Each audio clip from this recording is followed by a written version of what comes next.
Oh hi, thanks for tuning in. Fitzsteve here. Today I'm going to show you how to set up a 4GB compact flash card as a hard drive for your Amiga computer. I'll go through all the steps to set that up with you. The first thing we need to do is to create what we call an RDB on the flash card. What we'll do is set it up on WinUAE, which is an emulator. It's actually much quicker and easier to do it on your Windows computer under emulation than it is to install from floppy disks on on the real computer. So it's much quicker to do it on a PC, and then we can enjoy it on the Amiga later. As I mentioned, in order for it to show up in WinUAE as a hard drive that's usable for an Amiga, we need to create an RDB on the flash card itself. The way I do this normally is to pop the CF card into the Amiga and use HD Toolbox just to create the partitions here at this stage now, so that it saves difficulties when we get to the emulation stage later. So first we need to open the Amiga up. Underneath there's 6 screws. You need to undo all 6 of those, obviously. Once you've done that, there's clips along the back which you need to unclip. I've done this already, and then the top cover just lifts off quite easily. Normally the LED cable will go through here, so you'll need to unhook that as well. I've done it already, obviously. You'll need to undo the floppy cable. This just lifts up and you can slide it in and out, and it latches back in to hold it in place. So once the keyboard is out of the way, we'll have access to the motherboard. This is my 1200 you saw in my blog recently, with a ACA 1230 and Invision AGA Mark II. I've chosen to use an angled type CF adapter, but there's a couple of types you can use. There's this type which sits on the IDE header. Obviously I can't use that here due to the Invision. Or there's the traditional cable and adapter style, which you can fold away how you like. Obviously the type I've gone for is quite a nice tidy solution. These are available from a chap called Kipper 2K on Amiga EAB, and they're well worth getting because it keeps them out of the way and secure. So what we need to do now is install the flash card in the IDE adapter. Do this carefully because the pins can quite easily get bent, so push that into place. Next we need to put the keyboard back on, close the case up, don't worry about the screws for now, and then we'll power up the Amiga so that we can petition the drive as a hard drive. Okay, so I've put the Amiga back together best I can. I'm using the wrong sort of floppy drive here. As you might have noticed, there was no floppy drive installed, so I've just grabbed a spare one that I've got, so we can boot up into Workbench. We'll need a floppy disk of Workbench installed. I've got a set of Workbench disks here, so we'll need to insert the Workbench install disk and then power up.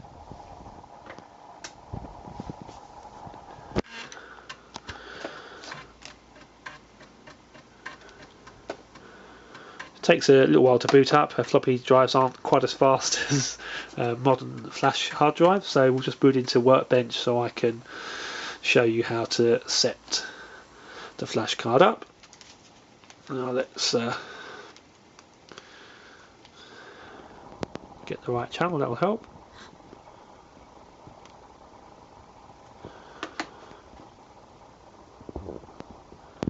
Here we go. So we're booted into Workbench 3.1. What we need to do, you can see we've got no hard drives showing up here. We'll need to tell the drive, what sort of file system and such is installed. So we'll go to HD Tools, HD Toolbox,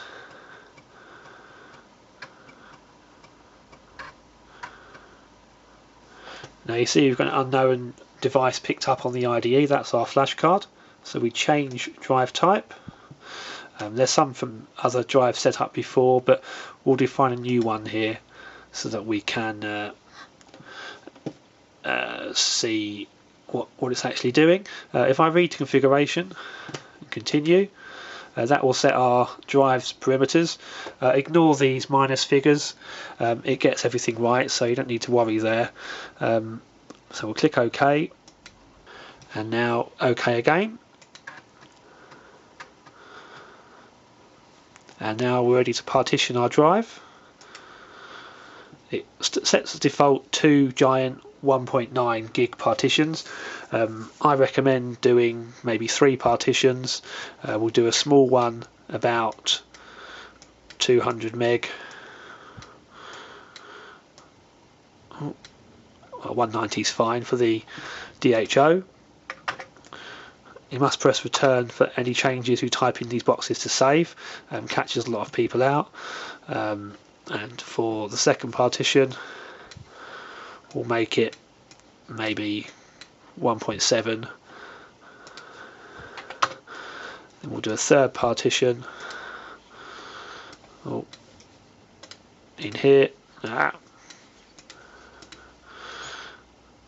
And what we'll try and do is just make these 2 partitions similar size.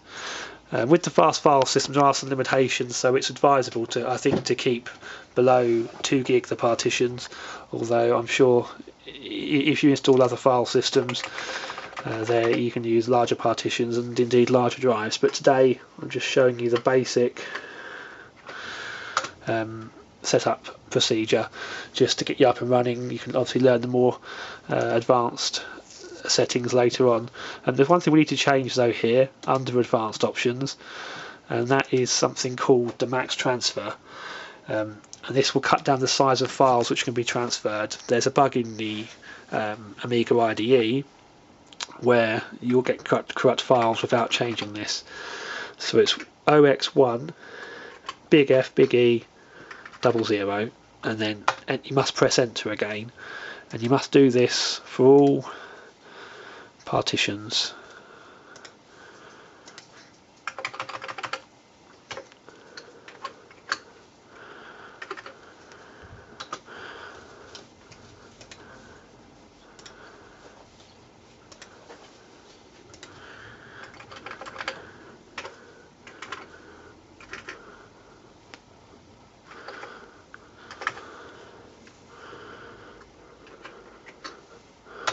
There we go. Now we click OK again. Make sure that our first one was bootable, and it is, so that's fine. So click OK, save changes, and exit. At this point we can do a restart of the Amiga and format all our partitions.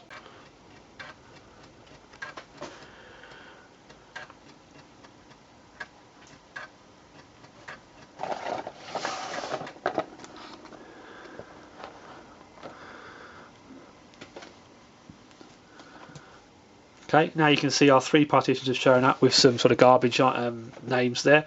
We'll just do a quick format on each, never do a full format on Flash Media, so do a quick format. We'll call this one System, which will be our system drive.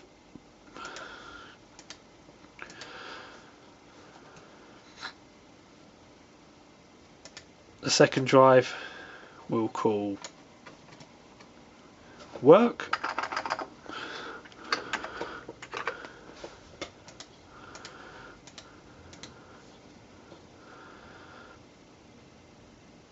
And the third one we'll use for our games, so let's call that one Games.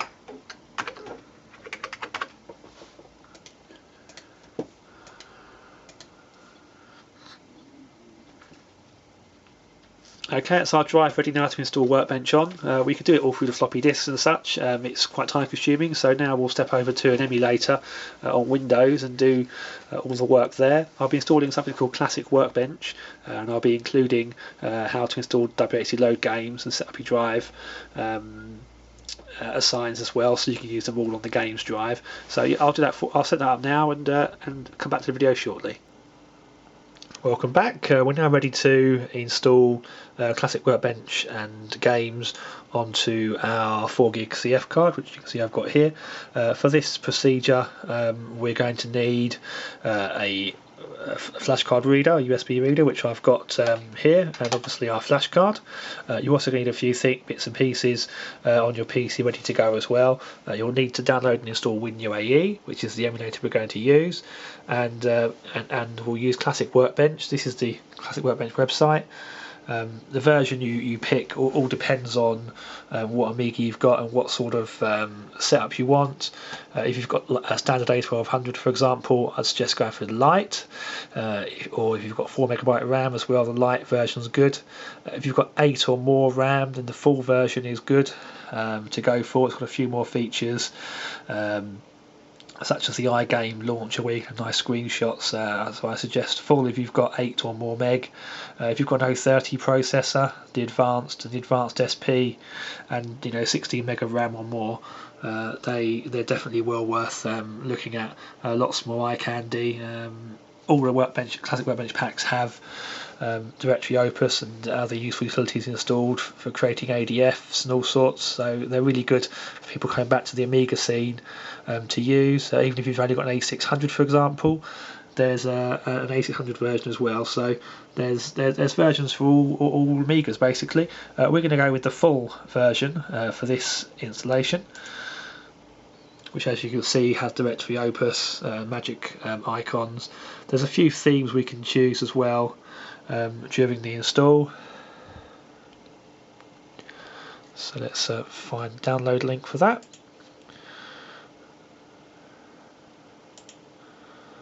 Okay, so we're going to save this one. Okay, once your download has completed, you need to open up the zip file.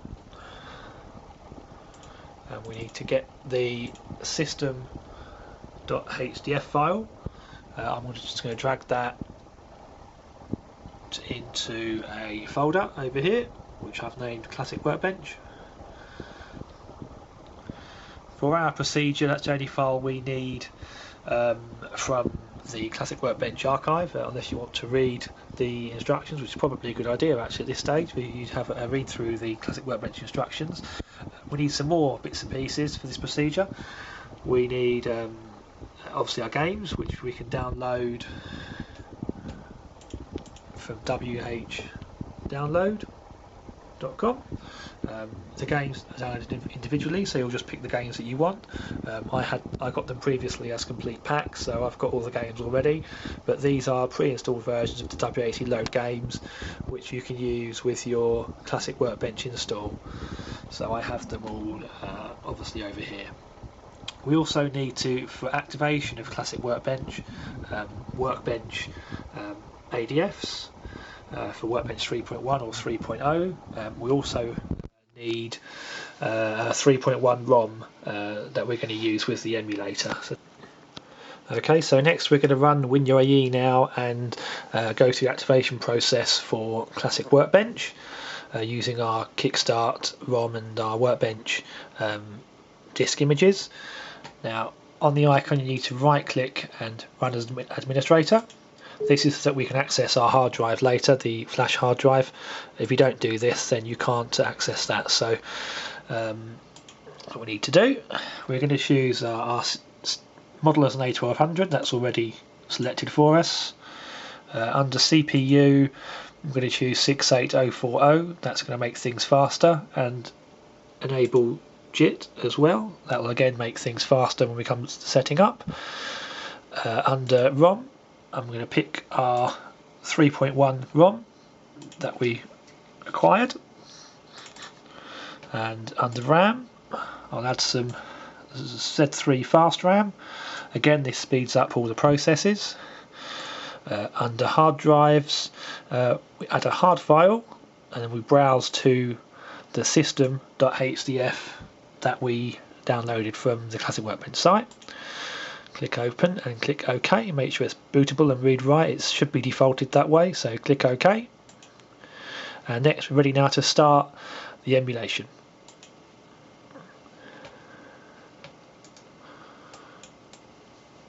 Drag that into the window here. So Classic Workbench is booted from the HDF. Now you'll need to go through the activation process. I won't go through all the steps, it takes about 10 minutes or so. It's quite straightforward, all the instructions are on screen. What you'll need to do is insert your Workbench floppy image, so you press F12 and this brings up your WinUAE again. Under Quick Start, it's probably the easiest way. You've got a emulated drive, so select image file and then your Workbench 3.1 disk, so Workbench ADF, not install, Workbench 3.1 and click OK. And you'll need to press F12 each time you insert the disks as prompted as you go through the install. You'll have other options such as setting up your theme and such, so you need to go through that process. It takes about 10 minutes or so, and then we will cover transferring it to the flash card. Welcome back. Hopefully activation went smoothly for you and you see this screen with the installation complete. It's time now to remove any Workbench disks that were left in the drive, so press F12, back to Quick Start and eject any disks that were still in there. I think there you go, so that's that disk eject, and we should restart now as well at this point, and then we can start when we press start this time. What will happen is it will boot into our newly installed Classic Workbench. Now yours might look different to mine depending on what options you chose during your install. We're just waiting for it to boot in now.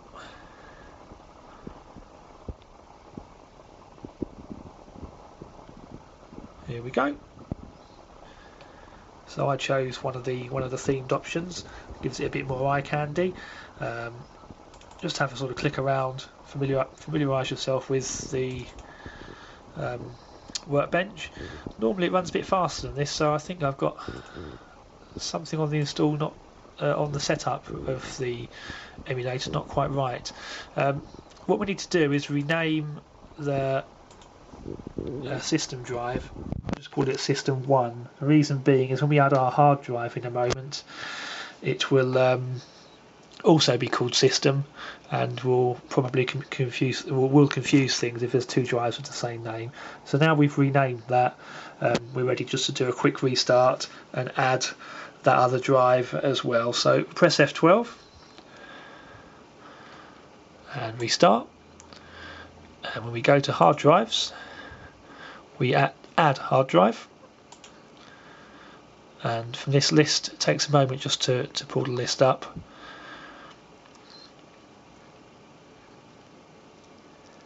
We can select the drive you want to add. You want the drive that starts prefix RDB.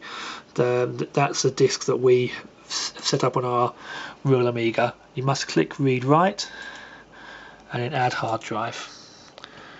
And we need to add the drives that have got our games on as well, so and any other files that we want to transfer. So add directory.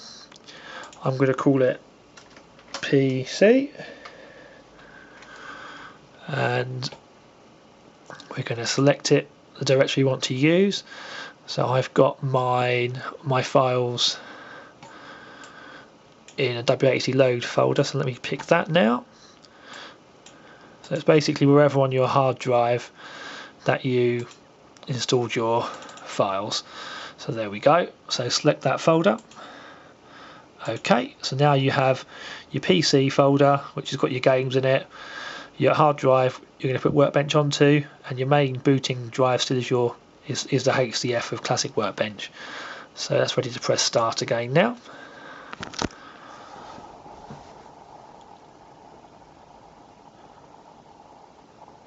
Just waiting for it to load in again. So it seems to be running a bit slow, my emulator, for some reason. So I've done something a bit unusual, but it shouldn't stop me from showing you how to set everything up. So now you can see we've got quite a few more icons this time. We've got our system, work and games drives from before that we set up, and we've also got the PC drive which has our games on it. So the first thing to do is to put this installation on our flash card. So if we click on the run icon and load directory Opus, it's named just there. In the left hand window, you click in the window either side to make it active. We want to click DHO, which is our system drive, so our system files are all there. In the right hand side, we want to put our hard drive, so if we right click on the S just here, it will list all the drives that we've got.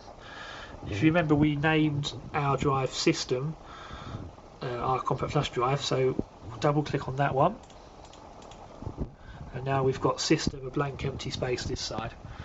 Now if we click back on the left window, click all, that selects all the files there, and then click copy. Now we just have to wait while it copies all the files across. Normally this process is a bit faster, but my internet is running a bit slow for some reason, so I'll let this copy to the end and I'll come back to the video. Okay, once all the files have copied across to your flash hard drive, this means you have set up now, have installed Classic Workbench on your flash hard drive, so congratulations. That's the first major step out of the way. Now we need to put a few more files into this system install so that it will function correctly. What we'll do is in the left window, we'll select our PC drive, which has got our files in it. There's two things which I'm going to install. We need the kickstart files for WHDLoad, so there's different types of machines emulated in WHDLoad. Again, you can find these all online. On the right side, click into devs and kickstarts, and on the left hand side I've got mine in an archive. You can double click into the archive to show the files. That's something that's installed into Classic Workbench for you to use. I will select all files and overwrite the RTBs, but you wouldn't necessarily already have those anyway, but I'll copy those all across and I'll replace all.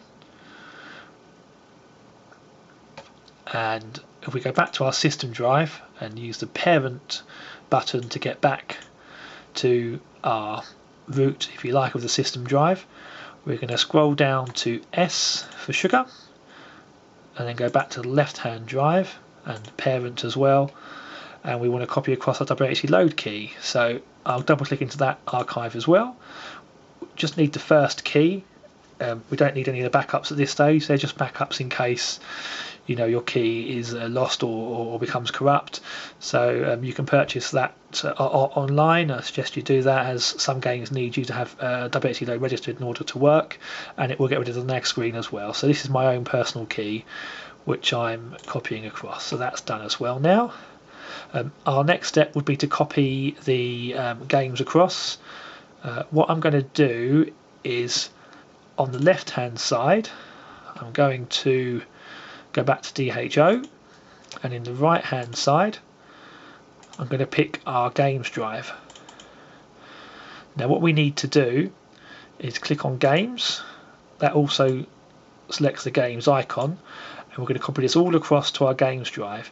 If you chose the iGame artwork on your install, then this will take quite a while because it's copying across all the screenshot files as well. So I chose iGame, so we'll let this run through. It takes 5-10 minutes to copy everything across, and then we'll actually copy the games themselves into their folders. Okay, so the next step is to copy across any games that we want to onto our installation. If we click on PC in the left window and go into games, this is where you would have downloaded all your games files to. I've put mine in letter folders, so A, B, C, so on. They're all zip files, and you can extract these here in emulation. They shouldn't be extracted in Windows because they can lose the file structure that they need, so all your zips should be extracted in under emulation. In the right hand window, if you right click on S again, and it brings up all your drives, pick your games drive and then click into games. You should now have letter folders as well. Each of these will contain a folder for all of the games that have a screenshot, so it doesn't mean you've got the games installed, it just means that you've got screenshots installed already for those games. So what we need to do is have the same letter open on both sides and pick any games beginning with A that you want to copy across, so maybe Adam's Family, maybe Afterburner, maybe Agony. So any games you want to copy across, pick, and then you click on Arc Extract, and what it does is that extracts the zip file and copies it into your onto your flash card, and that's all built into Classic Workbench, so nothing else needs to be installed. It does all this automatically for you. There you go, so that's done those 3 games. You need to repeat this procedure for each letter that you want to copy games across for, so you can just type over the A with a B or a C and do this for both sides. So, and again, it's just a case of selecting the games that you want, so maybe California Games and Arc Extract, and it copies the game file across. Some games will take longer because they're bigger, and it depends on how many games that you've got, is how long things are going to take. Bear in mind that the whole pack of games is about 4.5 gigabytes, and that won't fit on this drive, so you will have to pick, a selection of games that you like, or obviously if you want to in the future you can invest in a larger hard drive or CF card and look at advanced options for using larger partitions and such. But for now, if you go through and install any games that you want to, once you've done that, you're finished copying files to your compact flash drive. There's a few more things to configure, so what we need to do is press F12, do a restart, go back to the configurations, remove all the drives,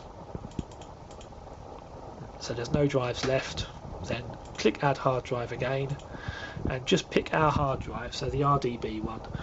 We don't want to pick anything else, just our hard drive. Tick read write, click add hard drive and click start. Now this should boot us straight into our fully installed workbench. As you can see, it looks much tidier now because it's just our workbench which is installed, and it's probably running a bit faster now as well because I fixed some of my settings. Now there's a few things we need to configure. The first is the assign. So if we right click on the top bar, start up, assign, we need to tell Classic Workbench that we've put our games on the games drive and they're not on the sys drive anymore. So if we go on to here where it says games, delete those, DH2, which is where we put our games, and then save that and close that down, and then we need to do a restart at this point. So you just use the control and 2 window keys to do a restart. Once it's restarted, now the assign is pointing to our games drive where our games are kept. There's a few things to do now. If we go into drawers and add files, we can add games. What this does now is it adds all of the games into a list, so we can use things like the games launcher. The more games you've got, the longer this takes. This shouldn't take very long because we've only got a few games. I've only installed a few games, not too many, but if you've put hundreds of games, then this will take a lot longer, so just bear that in mind. So I'm all done already, so I've hit enter. Now if we right click and run WHDLoad games, a list of the games that I've installed will come up. If we right click and run WHDLoad iGame, we get the iGame launcher. Now we have to scan much in the same way as before as the games menu, so right click actions and scan repositories. This will scan automatically the games folder that we've got because it uses the same assign system that the games launcher uses. So again, it might take a little while depending on how many games you've got.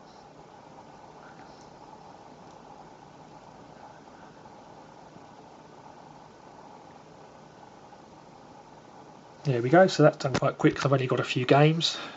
If you had the iGame screenshot pack, then any game that has a screenshot, you'll get a nice little preview shot of that game as well.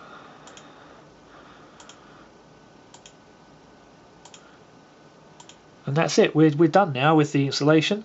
The next thing is to try it out on the real Amiga. So I'm going to turn the video off now and shut WinUAE down. So just press F12 and then press quit. Wait a little while to make sure that the CF drive isn't reading anymore, and then you can safely remove it. So as before, we're back at the A1200. I'm going to carefully install the compact flash card again into the reader.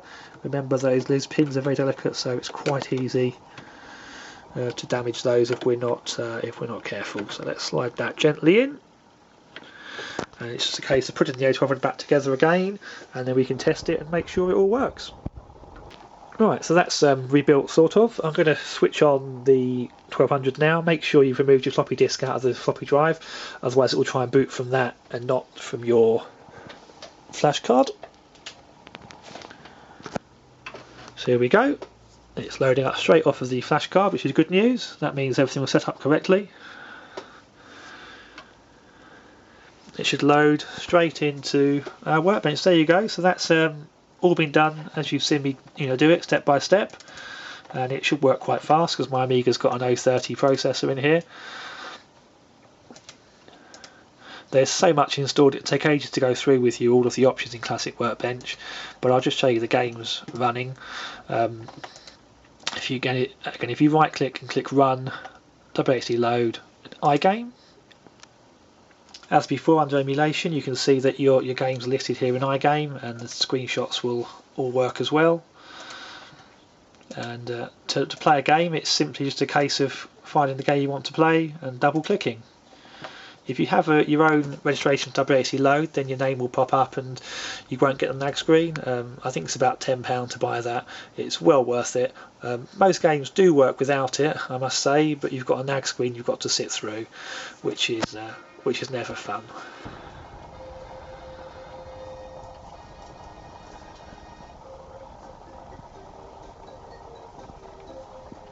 So that's it really, that's how you set up your hard drive. I hope that it wasn't too hard to follow. It does seem like a long process. Once you've done it a few times, it's second nature and it's quite straightforward. If anyone is stuck, I do offer a setup service that I charge £10 for, and I also sell the hard drives as well. Details you can find on the Amiga website, or drop me a message on YouTube, or and let me know if you need any help, because it's, as I say, it's a service that I do offer as well for those that maybe can't do it themselves. But as I say, hopefully this video will give you the steps to set up your own workbench, a nice classic workbench like this one. As said, there's lots of options there for different Amigas. If you've got a low-end Amiga, it's not a problem. There's a classic workbench pack out there for you. If you want to use larger hard drives, or if you want to further expand your file system or your petition sizes, that's all possible. It's all a bit more complex. I tried to give the most basic and straightforward way in this guide. So some people will have their own procedures and ways of doing things. This is the most basic way, that perhaps the first way I learned how to set up a hard drive before taking things to the next level. So hopefully this helps you get started and helps you enjoy your Amiga. Thanks so much for watching. If you haven't already seen my website, I've got a blog up and everything as well now, which is www.fitzstevesamigaworld.co.uk. Thank you very much for watching.